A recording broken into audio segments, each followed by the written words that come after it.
Magandang araw ho sa ating mga kagruan, lalong-lalo na sa Department of Education.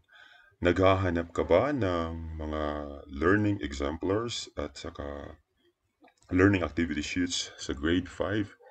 Narito, uploaded na ho itong mga resources sa revised K-12 curriculum or matatag curriculum, yung mga learning exemplars at saka mga learning activity sheets.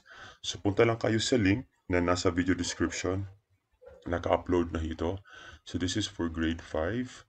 Meron na itong quarter 1, quarter 2, quarter 3, at saka quarter 4.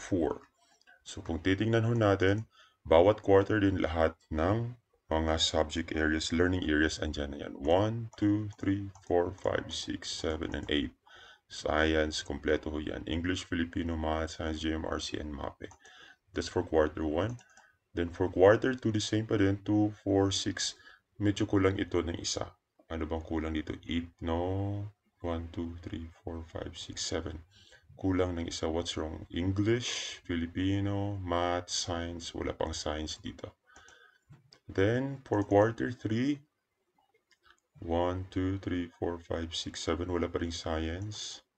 Then for quarter 4, the same. Wala pa rin yung Science na hindi pa siguro natapos. So, if you want this, if you want to download this one, just click doon sa ating link na nasa video description.